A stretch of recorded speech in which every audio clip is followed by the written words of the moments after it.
Salut les gars, c'est Romaric, bienvenue sur la chaîne Follow Your Star. Cette chaîne a pour but de t'aider à évoluer dans tous les aspects de ta vie afin de devenir la meilleure version de toi-même. Alors les gars, aujourd'hui est un grand jour.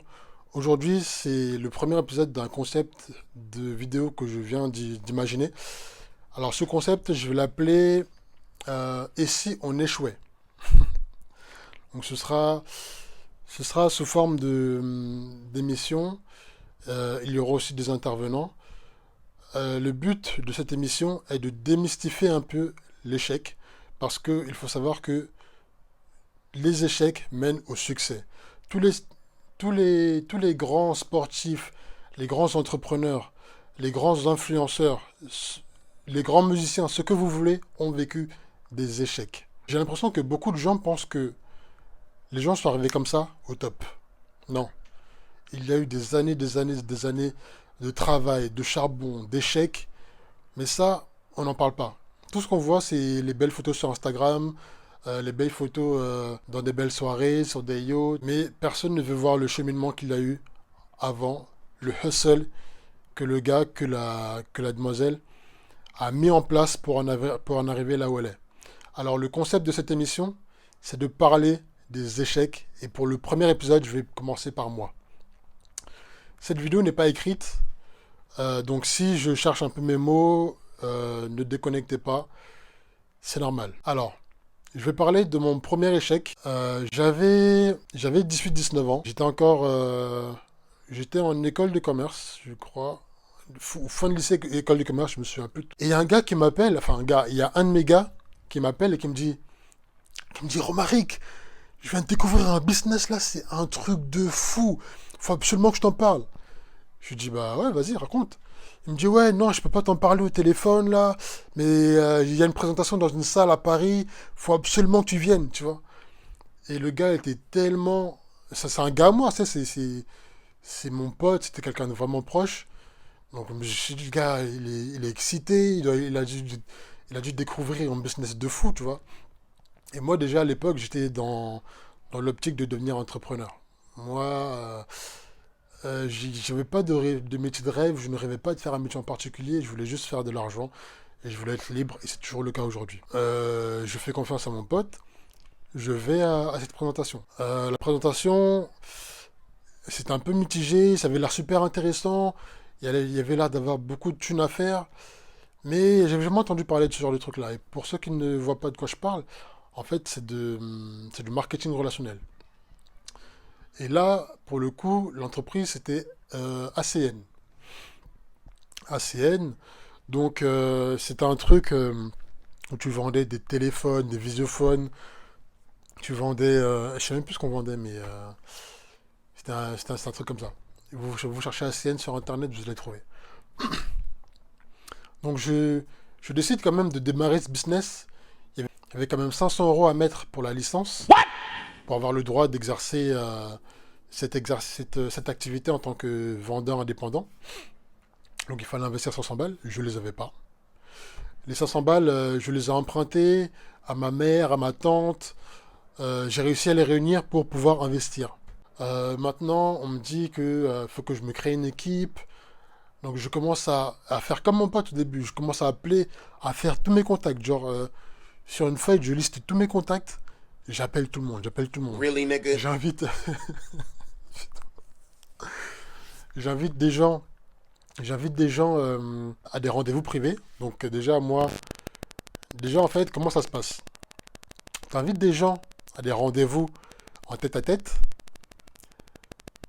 où tu présentes le business.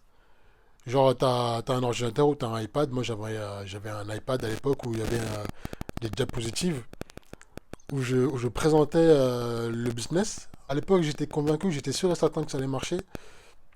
Donc, j'étais à fond dedans, je présentais le business et j'essayais à ce moment-là de me créer une équipe. Et ceux que j'arrivais à avoir en rendez-vous privé, donc en tête à tête, souvent il y avait aussi le mec qui m'avait recruté avec moi ou notre mentor. Et une fois que le gars ou la demoiselle était convaincu, eh bien, on l'emmenait dans les réunions, dans les grosses réunions hebdomadaires à Paris où il y avait une centaine de personnes. J'ai passé un an dans ce business. J'ai fait les conventions régionales, j'ai fait une convention internationale. Je suis allé. C'était où à l'époque? C'était en Hongrie. C'était en Hongrie, enfin, je crois que ouais. C'était en Hongrie. Mais les gars, je n'ai jamais touché une thune. Surprise, motherfucker! J'ai jamais touché un rond avec ce business. J'étais convaincu, j'étais à fond. J'ai fait tout ce qui était possible, imaginable pour recruter une équipe. J'ai réussi à recruter une équipe, hein. Si je me souviens bien, j'avais 5 personnes dans mon équipe. Donc j'avais réussi à recruter 5 personnes qui croyaient dur comme fer, comme moi, que ce business allait fonctionner. Et d'ailleurs, c'est grâce à ce business que j'ai rencontré ma femme, avec qui je suis encore aujourd'hui, il y a plus de 10 ans en arrière. Malheureusement, ce business n'a pas fonctionné.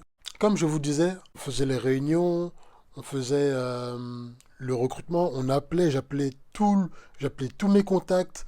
À un moment, j'ai cramé toute ma liste de contacts, donc j'avais plus personne à appeler. Je suis pas un influenceur, j'ai pas 1000 amis, tu vois. Du coup, quand j'ai cramé ma liste de contacts, qu'est-ce que j'ai fait? Eh bien, on a fait du marché froid. Et tu sais ce que c'est le marché froid? Et c'est aller dans la rue, dans le terre-terre. On s'habillait bien, on était classe, petite sacoche pour avoir la professionnelle, avec bien sûr notre documentation sur nous, pour pouvoir présenter aux gens.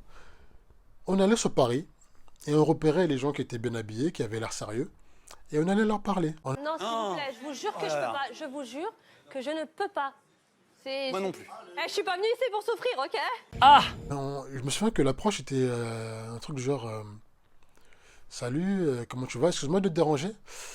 Écoute, j'ai vu que tu étais très bien habillé, tu m'as l'air d'être quelqu'un de très sérieux. Alors, moi en fait, je fais une activité et je pense que ça pourrait t'intéresser.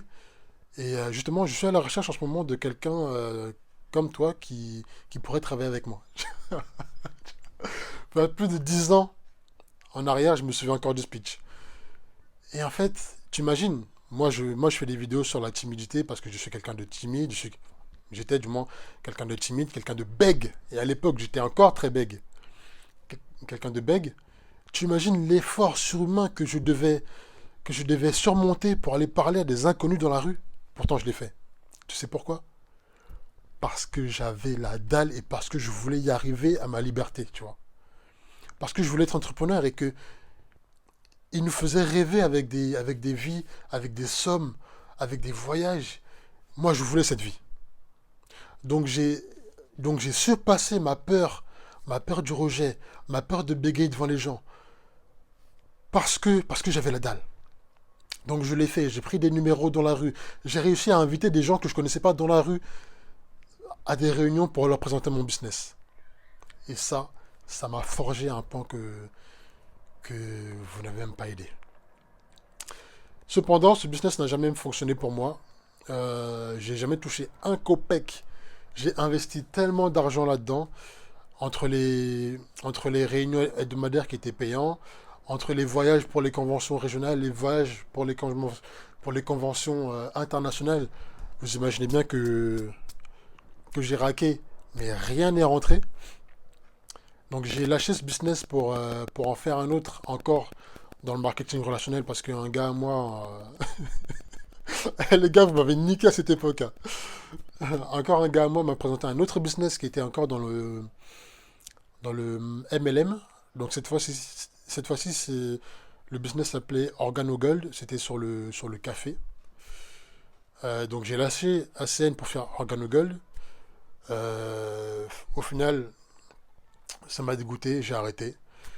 J'ai arrêté parce que j'en avais marre d'aller voir des gens, euh, aller cramer ma, ma liste de contacts pour leur parler de business. En plus, à cette époque-là, je me souviens qu'il y avait eu beaucoup de vidéos sur le marketing relationnel, sur le pyramide de Ponzi. Les gens étaient hyper méfiants, donc c'était hyper dur de recruter. Donc j'ai lâché l'affaire. J'ai arrêté ACN, j'ai arrêté Organogold. Organogold, j'ai jamais touché un sou non plus.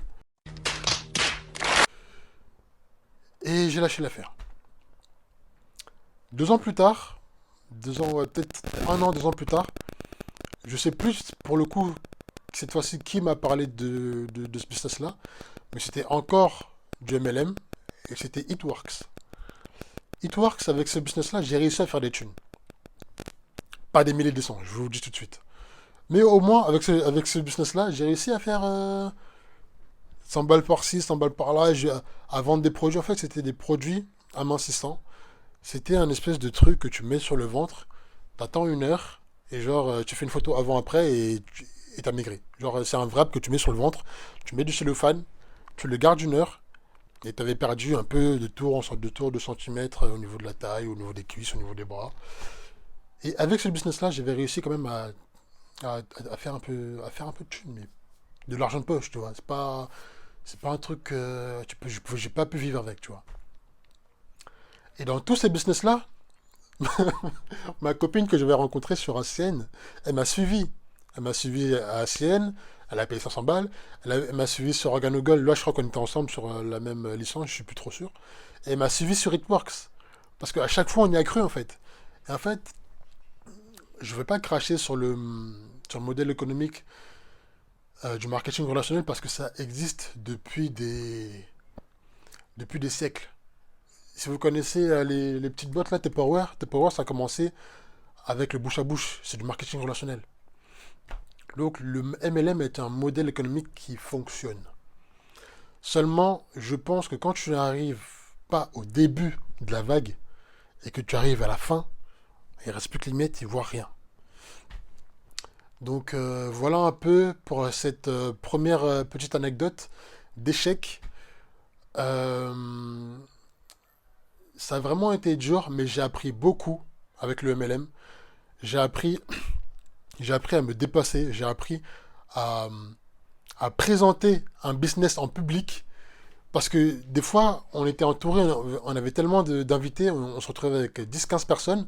Et moi, en tant que leader de ma petite équipe, je me retrouvais au milieu à parler à 10 personnes, un mec qui était timide et bègue, hein. Je me retrouvais au milieu à parler à 10 personnes pour leur demander qu'est-ce que vous avez pensé du business, est-ce que ça vous plaît, est-ce que tu devrais faire ce business avec nous, répondre aux questions, aux interrogations. Et je me sentais bien. Ça m'a fait prendre un niveau de confiance en moi, cet exercice, que je ne regretterai jamais d'avoir fait ces MLM, même si ça m'a rien apporté. Voilà, j'espère que le premier épisode de Viens on échoue t'a plu. Si c'est le cas, n'hésite pas à la partager aux personnes que tu penses qui sera intéressées. N'hésite pas à t'abonner, cliquer sur la cloche pour être au courant des prochaines vidéos qui sortiront. Beaucoup d'invités viendront sur cette chaîne pour raconter leurs propres échecs. Et moi, bien sûr, j'en ai encore d'autres que je vous raconterai. Et n'oublie pas, celui qui suit sa propre étoile est toujours assuré d'arriver à bon port. A bientôt dans une prochaine vidéo. Ciao, ciao.